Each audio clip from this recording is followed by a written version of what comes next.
Good morning, third grade. Today what we're going to be doing is I'm going to be modeling for you how to use the online practice tools.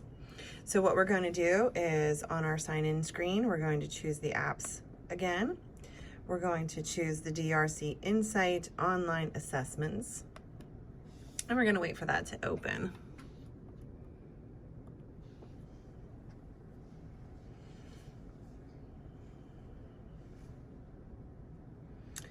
All right, and our page is opening now.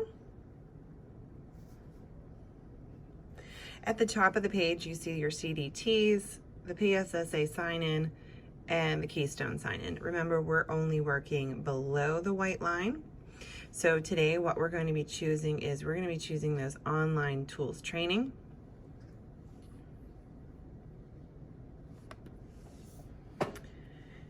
All right, and we have three choices here. We have the CDT, we have PSSA, and we have Keystone. We want to choose the PSSA. And what I'd like to do today is I'd like to just look at the ELA practice test. So I'm going to click on the the ELA.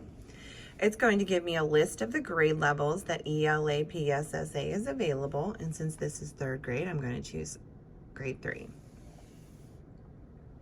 Okay, now on your screen, you're going to see it says ELA 03 for the username and test 1234 for the password. So I'm going to type those in. And my password is test 1234, and I'm going to choose sign in. Okay, now if you remember from the training videos, they tell you to look for your name. And since this is a practice test, it's not going to have your name. It just says training student. It has the test name, which is ELA grade 3 OTT, which means the online tools training. Test session that just says student session, school name, which is a sample, and your PA secure ID, which should be your lunch number. But for here, it's just the digits 1 through 0. So we're going to choose continue. And the only test available to us right now is this ELA grade 3. So we're going to choose this. Now, if you're here in the building taking that PSSA, you're going to be listening to whoever is giving that test for directions, making sure that you are being guided exactly where you need to be. On this page, it shows that the test is copywritten, you cannot reproduce it, things like that. And there's no time limit to finish the test, so we always ask that you take your time. This is also going to be a part of the test that your teacher will read to you. After your teacher is done reading, they're going to tell you to click that next button, and then they're going to read you those test directions. Now, I'm going to skip this part just for the sake of time, but you can go through whenever you're taking your practice test and you can read these, or you can have your grown-up at home read those to you. Next, we're going to choose the button that says begin test. Now, you're going to see at the top of the screen all of those ELA tools that were talked about in the training. You have your question center, your next button, options for that masking tool, flagging for marking the question that you want to make sure you come back to it, the pause button, and also at the top it says practice hint. Use the cross-off tool to strike through the words that do not correctly complete the sentence. Read the sentence. She was able to wake up blank than the rest of the children. Which word or words correctly completes the sentence? And your choices are earlier, earliest, more early, most early. So I know I need to use the cross-off tool, so I'm going to come up here and I'm going to choose that cross-off tool and I'm going to turn it on. So you can see now that my pencil has an X through it, which means I'm using that cross-off tool. Well, I know that more earlier is not proper grammar, so I'm going to choose that. I also know that most earliest is also not proper grammar. So now I'm going to go back up here to my pointer tool, and I'm going to try each of these words in the sentence. She was able to wake up earlier than the rest of the children. She was able to wake up earliest than the rest of the children. So what we're doing here is we are comparing she to that group of children. So we're comparing two things, she and the group. When we're comparing two things, we are going to use that ER ending. If we were comparing three or more, we would choose the EST ending. So we are going to choose earlier. And I'm just going to take my pointer, I'm going to click in that circle, and you can see that it is shaded now. I'm finished with this question. Because I'm finished with this question, I'm going to choose that next button. The next button brings me to the next question. My practice hint at the top says, use the magnifier tool to increase the size of the text. Then use the cross-off tool to strike through the words that do not describe the building in the sentence. So the first thing they told me to do was to choose that magnifier tool. I'm going to choose to make it 2 times bigger. And we're going to see if, oh yeah, I can still read that, no problem.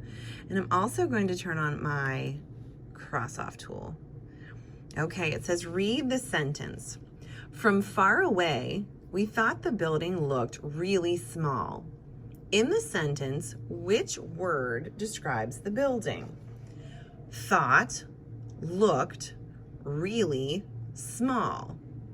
Okay, so in my mind, I'm thinking, if I want to know about the building, what word is going to tell me more about the building? Well, I know it can't be the word thought because thought is a verb. We thought, so that's an action. I'm going to take that away. The building looked, no, I know it's not that. Could the word really describe the building? No, really gives us more information about the word small. So I'm going to cross that one out also. Now I'm left with the word small. Small tells me about the building. So I'm going to change over to my pointer button. I'm going to scroll back down and I'm going to choose the word small. Small building. Yeah, that's going to describe my building. I'm going to go back to my magnifier tool and I'm going to turn it off. And it brings everything back to its regular size. I'm going to choose my next button because I'm done with my sentence. All right, my next question says, use the line guide tool to help guide your progress through the sentences. Then use the cross-off tool to strike through the underlined words that do not need to be corrected. So I'm looking for words that are wrong. All right, so read the sentences. They told me I need my line guide, so I'm going to turn on my line guide, and you can see over here there's this box, and that box is going to help me. I'm going to hold my finger down on my mouse and I'm going to scroll with my other finger. All right, so here I am in my first line of text. It began to rain just as we got to my friend's house. We ringed the doorbell. My friend came to the door right away to make sure we did not get wet. Which underlined word should be changed to correct a mistake?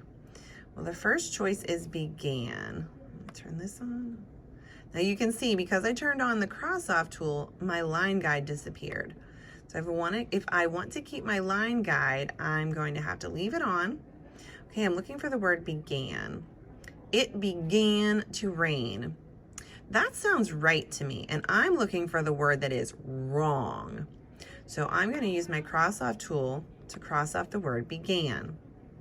I'm going to turn my line guide back on. I'm going to pull it down to the next option, which is the word got.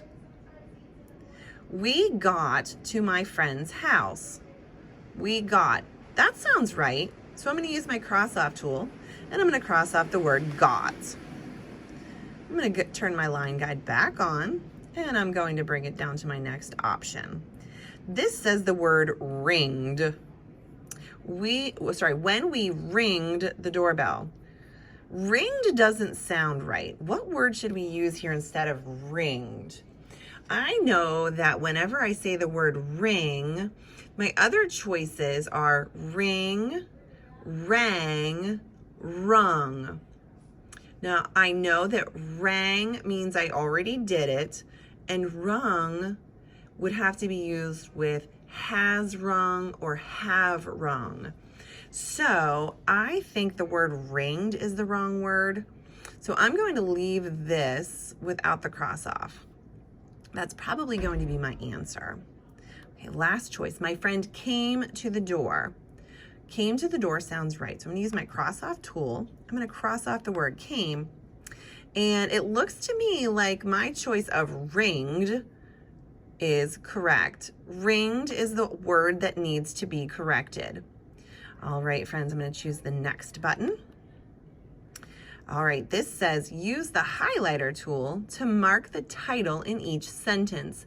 Then use the cross-off tool to strike through the titles that are capitalized correctly. Now remember, whenever we're talking about capitalization, we're talking about the important words being capitalized. Also, the first and the last word would need to be capitalized. So keep your hawk eyes open. I'm going to choose my highlighter tool. It says, which sentence has a mistake in capitalization? We enjoyed reading the play, If You Give a Mouse a Cookie. Well, the title here is If You Give a Mouse a Cookie. B, our class loudly sang the song, It's a Small World at the show. It's a Small World is the title. C says, my favorite chapter in the book is called First Day of Spring. First Day of Spring is going to be the title. Letter D, I read the book Two Little Trains 3 times already today. Two Little Trains is the title. Now, my next job is to cross out the ones that I don't think are, or I'm looking for the one that is not capitalized correctly. So I'm going to use my hawk eyes to see if all of the important words are capitalized, to see if the first and last word are capitalized. So the first is if you give a mouse a cookie. Well, I see if you give, I know A is not an important word, mouse, still not an important word, cookie. So this one is capitalized correctly. I'm going to cross it off. It's a small world. First word and last word are capitalized. A is not an important word, small. This one is capitalized correctly. First day of spring. First is capitalized, spring is capitalized, of is not an important word, so this one is capitalized correctly. This last one says two little trains. First word and last word are capitalized, but look at the word little. Little is going to be an important part of this title. It is not capitalized, and it needs to be. So we know that we're going to change to our pointer tool, and we're going to choose the letter D. D is the one that needs to be corrected. We're going to press the next button to go to the next question. Practice hint, use the sticky notes tool to practice writing the information as a compound sentence. Now remember, compound sentences are going to be 2 sentences put together to make one. So I'm going to click my sticky note and I'm going to put it right over here so it's sort of out of the way. Read the information. I love my pet puppy Peanut. Peanut sometimes worries me. Okay, now I need to put these 2 sentences together. I need to think of a way to write this sentence. In my head, I'm thinking, I love my pet Peanut, comma, but sometimes he worries me. Okay, so that's a compound sentence because I have that conjunction but. So let's look through these sentences and figure out which one is similar to my sentence. Although I love my pet puppy Peanut, sometimes she worries me. Oop, I better change this to a she. I didn't know Peanut was a girl. Because she worries me, I love my pet Peanut. I love my pet Peanut, but sometimes she worries me. With all the worry that she causes me, I still love my pet Peanut. All right, now I'm looking at these and I'm looking for a conjunction, that connecting word in between. And look, I have the connecting word but here. Now, I also see it here. So I'm going to use my cross-off tool because I don't see a conjunction here. I don't see one here either. And I don't see one here. So I'll use my pointer tool to choose. I love my pet puppy Peanut, but sometimes she worries me. And I'm going to choose next. All right. Use the sticky notes tool to practice punctuating the dialogue in the sentence. Then use the cross-off tool to strike through any options that do not show the correct punctuation of the dialogue in the sentence. So I need my sticky note again. I'm going to choose a new sticky note, and I'm going to park my sticky note over here. Whoops. There we go. I'm going to move it. See how I can move it really easily. Read the sentence. He said, "My new kitten loves to roll in the grass." Choose the correct way to punctuate the dialogue. Important sentence, dialogue in the sentence. So I know he said, and if it's dialogue, I need to be using quotation marks. So he said, comma, and what he said was, "My new kitten loves to roll in the grass." And it's a statement, so I'm going to put a period, and it's the end of what he says, so I'm going to put those quotation marks. Now I'm going to check over here to see which one is correct. So in my first sentence, he said, but there's no comma, so I know that can't be right.